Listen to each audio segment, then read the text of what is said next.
Je vous salue dans le précieux nom de notre Seigneur Jésus et bienvenue dans ce nouveau numéro de Lève-toi et brille. Le thème de ce numéro, c'est « Où est ton conjoint ?» Si tu es un homme, où est ta femme? Si tu es une femme, où est ton mari? Dieu a voulu que l'homme et la femme mariés ne fassent qu'un.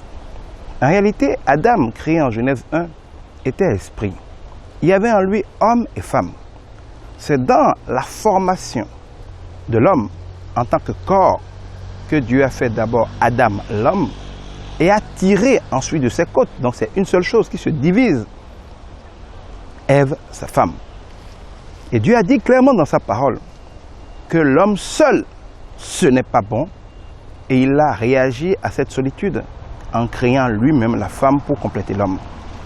L'homme seul, ce n'est pas bon, mais la femme seule, ce n'est pas bon non plus. Dieu a donc prévu ainsi que l'homme quitterait son père et sa mère, là où il est né, et qu'il s'attacherait à sa femme pour que les deux ne fassent qu'un. Parce que c'est un que Dieu va agir. La parole de Dieu nous dit que là où un peut battre 1000, deux battront 10 000. Il dit que quand deux personnes travaillent ensemble, ils ont un meilleur salaire. Dieu dit que quand deux personnes marchent ensemble, quand l'un tombe, l'autre peut le relever. Dieu dit que quand deux personnes sont ensemble dans le même lit, si l'un a froid, de se rapprocher de l'autre va le réchauffer. Tout ça est dans la parole de Dieu. Dieu n'a aucune honte au rapprochement, à l'union, à l'intimité entre un homme et une femme. Dieu n'a pas créé un homme pour qu'il soit à l'est et que sa femme soit à l'ouest. Si Adam avait été responsable et avait été tout le temps avec sa femme, il aurait été là quand Satan est venu la tenter. Et elle n'aurait pas été corrompue. C'est parce qu'il a été irresponsable, qu'il courait derrière je ne sais quoi, et qu'il a laissé sa femme, que Satan a pu venir la manipuler.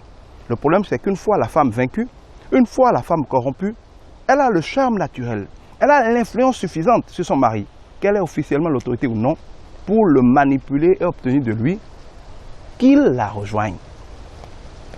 Adam a fini par succomber, après que sa femme, qui n'était pas protégée par sa présence, ait succombé. Il en est ainsi aujourd'hui pour beaucoup de couples. Dieu nous a créés pour être ensemble. Il dit que l'un seul, ce n'est pas bon, qu'il est vulnérable. Il nous a équipés pour qu'à deux, nous soyons redoutables et complémentaires. Nous sommes comme les deux faces d'une même pièce, comme les deux pôles d'une batterie. Si les deux ne sont pas réunis, il n'y a pas de puissance. La première partie de notre vie, nous la passons seuls avec nos parents, à apprendre à vivre. Mais la vraie vie dans laquelle nous accomplissons notre destinée, c'est la vie d'un couple marié. Je découvre que la destinée que Dieu a pour beaucoup de gens n'est pas leur destinée individuelle avant de rencontrer leur conjoint. C'est la destinée qu'ils ont ensemble en tant que couple. C'est pour ça que quand vous voyez par exemple des grands hommes de Dieu, vraiment appelés par Dieu, ils sont appelés en couple. Parce que c'est à deux que Dieu les reconnaît. Ils sont un devant Dieu. Comme Christ et son Église sont un, l'un étant le corps de l'autre. La femme est le corps de son homme, l'homme est la tête de sa femme. C'est ensemble qu'ils ont été créés pour accomplir des exploits.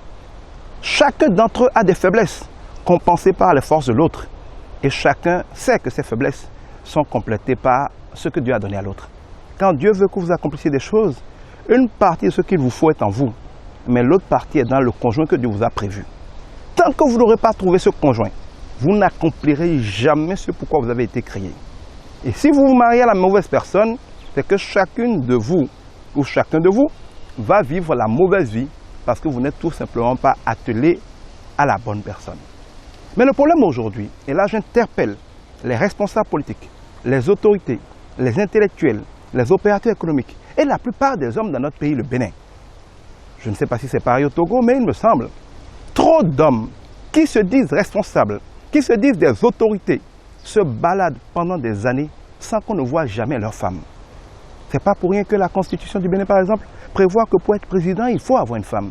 Celui qui n'est pas capable de diriger sa maison, de rendre sa femme heureuse, n'est pas capable de diriger un pays, de le rendre heureux, n'est pas capable de faire quoi que ce soit. Il n'est pas normal que vous soyez un homme, que vous sortiez tout le temps pour aller à des galas, des dîners, à des réunions, à des conférences, et qu'on ne voit jamais votre femme. Que votre femme soit comme un meuble qui est dans votre maison, juste pour faire le ménage, juste pour s'occuper de vos enfants. Qu'elle soit tout le temps en train de s'ennuyer devant la télé pendant que vous faites la belle vie. Et quand on finit par vous voir quelque part en public avec une femme, ce n'est jamais votre épouse, c'est toujours une maîtresse. Cela est intolérable. Il n'y a rien de plus irresponsable pour un homme que d'être partout visible sans sa femme. Un homme qui se respecte se déplace autant que faire se peut avec son épouse. C'est à deux qu'on fait un couple respectable. C'est à deux qu'on peut agir. Quand un homme est quelque part et que des choses se passent, il a le regard de l'homme. Mais quand sa femme est à côté, elle peut lui souffler quelque chose. Elle a un don, elle a une intuition, elle a une onction que Dieu lui a donnée pour être tout le temps à côté de son mari, pour faire la bonne paire. Beaucoup de gens aujourd'hui ont commencé à le comprendre. Quand vous travaillez par exemple avec votre femme, parce que vous n'avez pas peur qu'elle découvre que vous êtes adultère, parce que c'est à cause de ces histoires d'adultère que les gens ont peur de travailler avec leur femme. Sinon la vérité, c'est que toute personne honnête, intègre, qui n'est pas adultère, qui travaille avec son épouse, va toujours plus loin, est toujours plus puissant, est toujours plus efficace dans ses affaires que s'il s'associe à qui que ce soit d'autre. Je vous invite à honorer vos femmes. Vous les avez choisies. Si vous ne voulez pas les épouser, ne les épousez pas. Mais quand vous épousez la fille de quelqu'un, quand vous croyez que vous êtes un, que vous allez accomplir de grandes choses ensemble, vivez ensemble, marchez ensemble, autant que faire se peut, voyagez ensemble, qu'on vous voit ensemble, qu'on vous connaisse ensemble, qu'on vous honore ensemble, que vous combattez ensemble. Mais laissez votre femme, ou parfois votre mari, pour les femmes, à la maison, caché, pendant que vous jouez les stars. Ce n'est pas ce que Dieu veut. Vous êtes vulnérable quand vous êtes seul. L'union fait la force. Si vous êtes marié, Dieu voudrait vous voir avec vos femmes. Arrêtez de faire d'elles des meubles, sortez avec elles. Et si vous ne sortez pas avec elles, ne leur faites pas l'affront de sortir avec des maîtresses. Parce que si vous méprisez vos femmes, Dieu vous méprisera. Vous savez de quoi je parle.